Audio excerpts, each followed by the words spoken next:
Olá, sejam muito bem-vindos ao programa Momento Medicina. E atendendo a pedidos, estamos aqui mais uma vez com a doutora Vanessa Pontani. Tudo bem, doutora? Tudo bem, muito obrigada pelo convite mais uma vez, é um prazer estar aqui novamente. Nós que agradecemos a doutora que é psicóloga e hoje nós vamos falar a nossa pauta muito interessante, doutora, com muitas dúvidas, vamos falar sobre Alzheimer. Doutora, para que todos entendam, o que é a doença Alzheimer? Então, a doença de Alzheimer, ela pertence a um quadro demencial, né?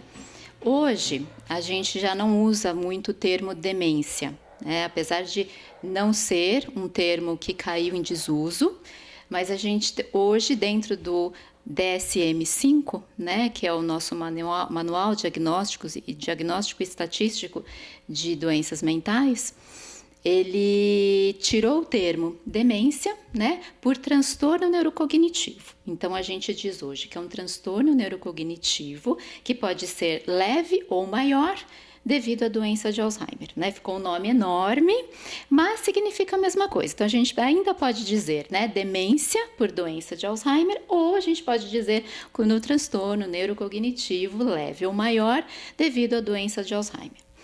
Bom, o que quer dizer tudo isso, São pessoas que são acometidas, geralmente a partir dos 65 anos em diante, por uma série de declínios cognitivos, comportamentais e de vida funcional.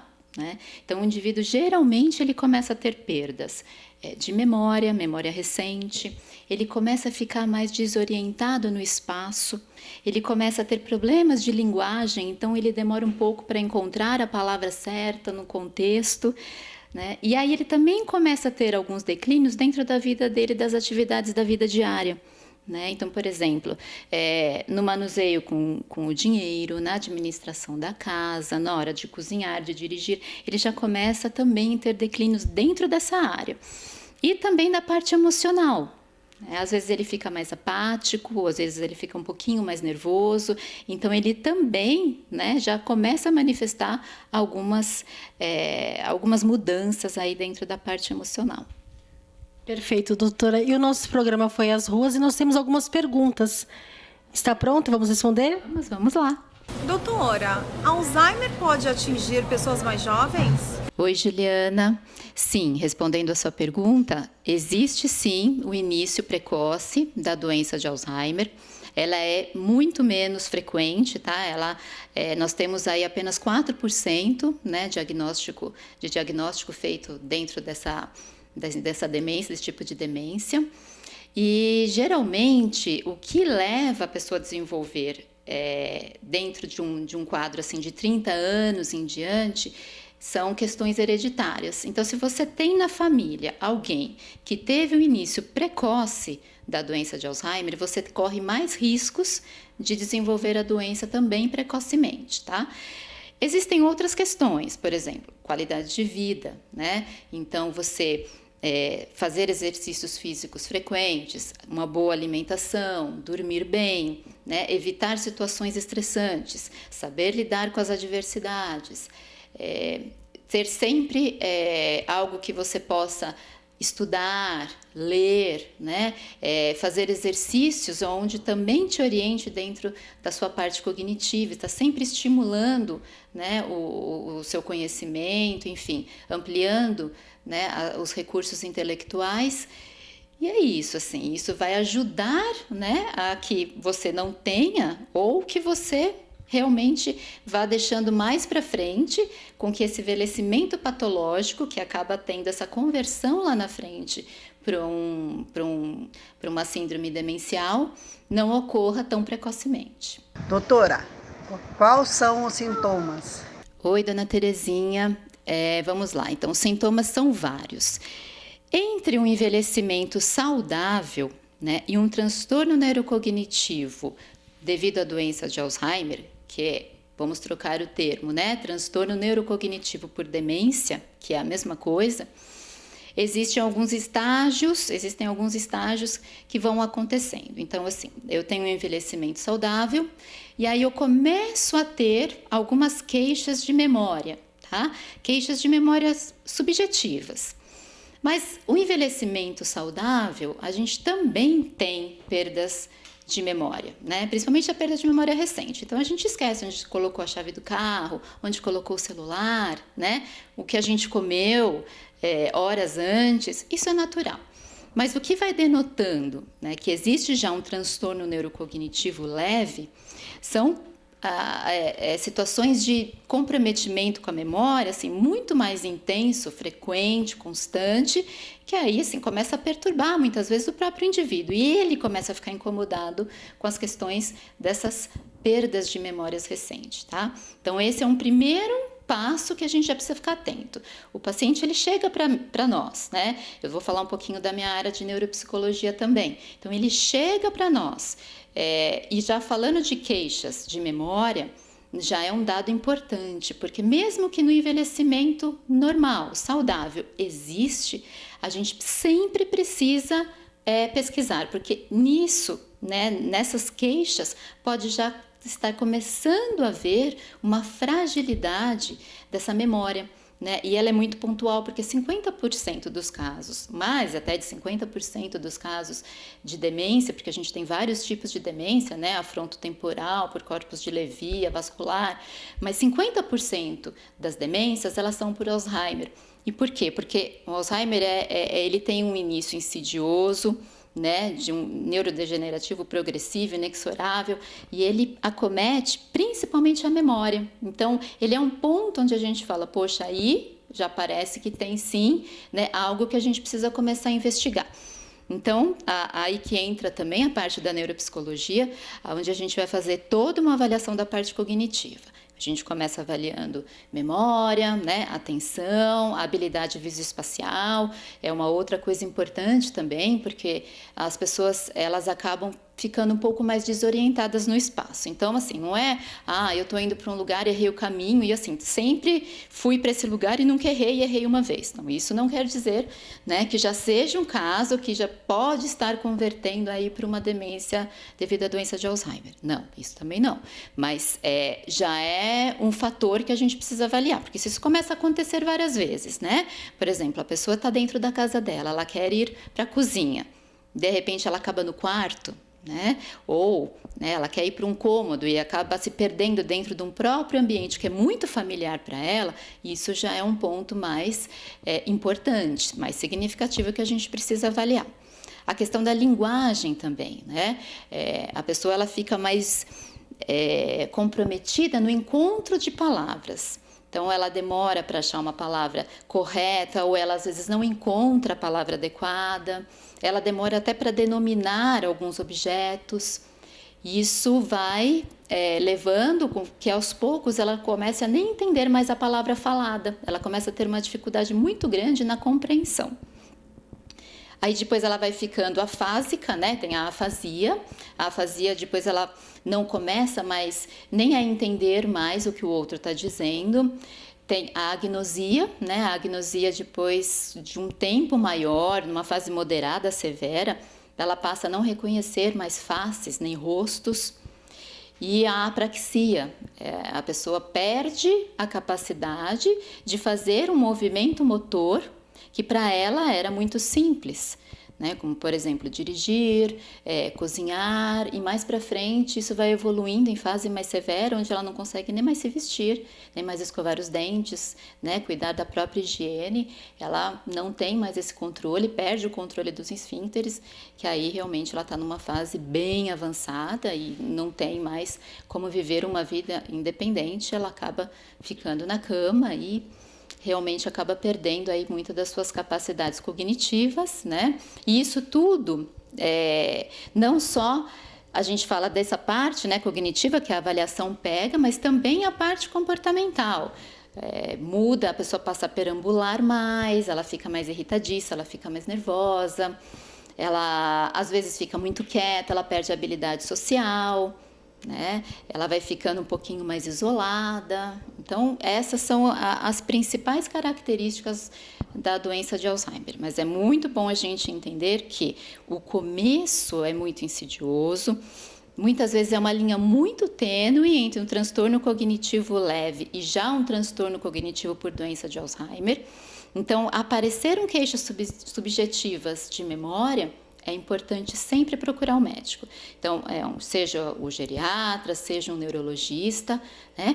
Ele que vai dar esse laudo. Geralmente, hoje, os médicos, quando eles têm dúvida, né? Porque o ideal é pegar bem no início. Então, quando está começando a doença, né, ou está começando esses sintomas de dificuldade de memória, né, de você se localizar, das habilidades mais visoespaciais, no encontro de palavras, que essas são, né, as primeiras queixas que a gente percebe dos pacientes. Eles têm também uma curva de aprendizado mais achatada, é mais difícil de reter novos aprendizados, né? Então, isso são questões que você precisa já procurar um médico, porque ele vai pedir exames de neuroimagem, né? Nesses exames eles vão poder ali entender também, né, se há um agrupamento maior aí de proteínas, que é a beta-amiloide. Vai depois pedir um exame neuropsicológico para a gente poder entender, dentro dessas capacidades e domínios cognitivos, quais estão comprometidos ou quais estão preservados, e dentro desse teste a gente já pode falar, olha, existe aqui, né, um provável diagnóstico, né, de doença de Alzheimer, ou seja, de qualquer outra demência, né, que aqui particularmente nós estamos falando da doença de Alzheimer. Mas é dentro dessa avaliação cognitiva que a gente também consegue ir mapeando, né, toda a atividade cognitiva do funcionamento cerebral do paciente. E aí o médico ele junta todos, né, esses laudos ali, o de neuroimagem, né, a anamnese, a observação dos colaterais, né, dos familiares, das pessoas que estão em torno, e mais o diagnóstico neuropsicológico. Com todo esse material, ele consegue chegar num diagnóstico. Às vezes, a gente tem toda uma questão aí que tem um prenúncio, né, para uma doença, né, para uma possível demência por doença de Alzheimer ou um transtorno neurocognitivo devido à doença de Alzheimer. Então, é importante sempre fazer todas essas avaliações, porque quanto antes nós conseguirmos detectar, mais fácil é de prolongar os platôs, né? A doença de Alzheimer, como ela é degenerativa e progressiva, se a gente não cuida, os platôs são muito curtos. Eles começam, né, e logo já caem. Então, eles começam numa linha mais estável e depois já vai caindo. Então, ela é muito progressiva. Quando a gente entra com o tratamento logo no início, a gente consegue estabilizar. Hoje, a gente tem pessoas que vivem até 20 anos, tá, com Alzheimer. A gente tem já casos, quando é um Alzheimer, né, que a gente fala só ele puro, né, não tem comorbidades, não tem transtornos que se associam. Quando o Alzheimer tem outros transtornos associados, seja uma depressão ou seja qualquer outro diagnóstico, às vezes a pessoa tem um encurtamento, né, dos anos de vida, não só por conta do Alzheimer, mas sim por conta das outras doenças que vão se associando. Mas é importante, né, esse diagnóstico precoce, tá? Então, vamos lembrar que toda queixa de memória subjetiva é importante fazer a avaliação. Se eu tenho mais de 65 anos, se eu tenho menos de 65 anos, a idade maior de prevalência do Alzheimer é entre 75 e 84 anos, tá? O envelhecimento saudável, ou qualquer envelhecimento, mesmo que seja patológico, a gente começa a perceber que existe a partir dos 65 anos de idade. Porém, a taxa maior de porcentagem de diagnóstico da doença de Alzheimer, ela é entre os 75 e 84 anos. Tá? Então, assim, vamos cuidar, né? Quanto mais cedo a gente puder cuidar da nossa saúde de forma geral, mais a gente consegue também evitar ou, pelo menos, adiar, né, essa questão do envelhecimento patológico. E se a gente consegue manter esses platôs, né, com a medicação, com treino cognitivo, né? Hoje os neuropsicólogos também fazem treinos cognitivos para as pessoas conseguirem se manter mais tempo dentro dos estágios iniciais, que são os mais leves, onde a pessoa ainda consegue ter uma independência, né? Lógico que ela ainda tem, né? A gente fala que no começo, quando o paciente está em estágios iniciais, bem iniciais ainda, ele ainda tem ele se queixa muito da memória. Eu esqueci e tal, né? E depois, com o tempo, não. Ele esquece mais do que queixa, né? Porque daí ele também já deixou um pouco a queixa de lado, porque ele esquece muito das coisas. E aí os colaterais, as pessoas em volta reclamam muito dele, né? Que não lembra tal. E ele não tem mais essa noção de que ele está tão aí acometido, está tão perturbado pela demência. Doutor, eu gostaria de saber quais os fatores de risco para a doença de Alzheimer. Oi, Sueli. Então, os fatores de risco, eles estão muito associados à qualidade de vida, né? Então, a pessoa que dorme pouco, pessoas que têm quadros depressivos, ansiosos e não tratam, pessoas que não fazem atividade física. Hoje a gente sabe que a neurogênese, que é a formação de células nervosas, né, que é a formação de neurônios, ela é muito mais acelerada quando a gente pratica atividade física intensa, né? O que seria essa atividade física intensa? Seriam as atividades aeróbicas. Então, é o nadar, é o correr, é o pedalar, né? Esse tipo de atividade faz com que essa formação, né, de novas células nervosas, elas potencializem muito mais do que se eu faço apenas um treino cognitivo. Que seria um treino cognitivo? Só através do estudo, né, através de jogos inteligentes, através de leituras. Isso também há um grande estímulo, né, dessa parte da formação de neurônios. Porque quanto mais neurônios eu tiver, né, mais tarde eu posso ser pega por uma questão de um envelhecimento patológico, né? Então, se eu tenho mais condição de evitar esse tipo de situação lá na frente, de um envelhecimento por demência ou por qualquer outro transtorno que, né, pertença a um envelhecimento patológico, eu preciso me prevenir antes, né, em fases anteriores aos 65 anos de idade em diante, né, que é uma fase que está mais propensa a desenvolver qualquer tipo de problema que está ligado ao envelhecimento.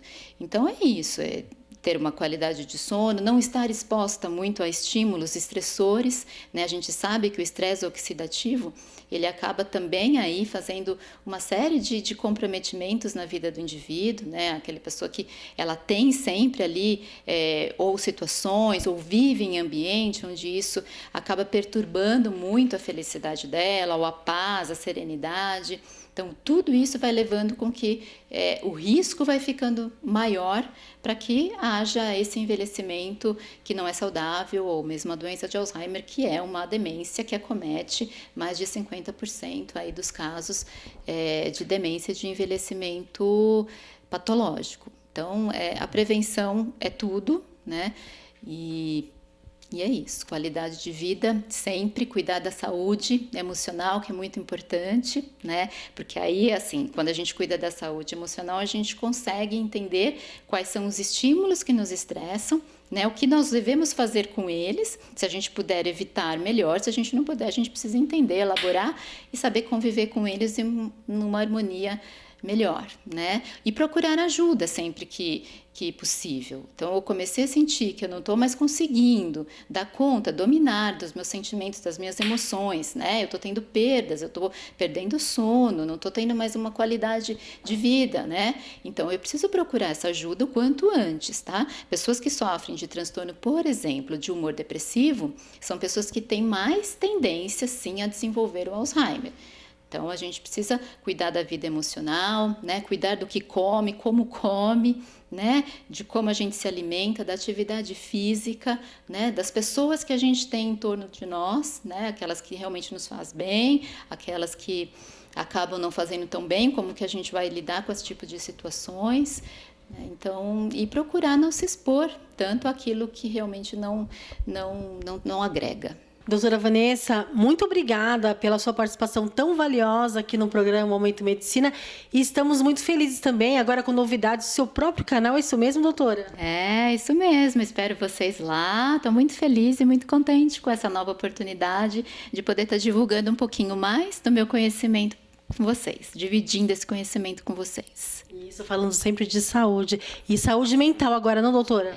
Saúde mental, né? Hoje a gente abordou um pouco o tema da questão do Alzheimer, né? Que também aí tem um enfoque dentro de uma área mais neuropsicológica também, que é muito importante a gente fazer uma avaliação precoce, né? Então, eu acho que vai ser um canal bem interessante, com bastante coisas, não só, né, da vida emocional, mas também das interfaces dela, como essa questão aí do envelhecimento, né, de demência, enfim, a gente pode aí discursar por grandes, né, áreas da parte cognitiva e também da parte emocional. Muito bem, doutora, muito obrigada e até o nosso próximo encontro. Obrigada a você, é sempre um prazer. Eu vou ficando por aqui até o nosso próximo encontro. Programa Momento Medicina. Aqui você encontra informação com responsabilidade.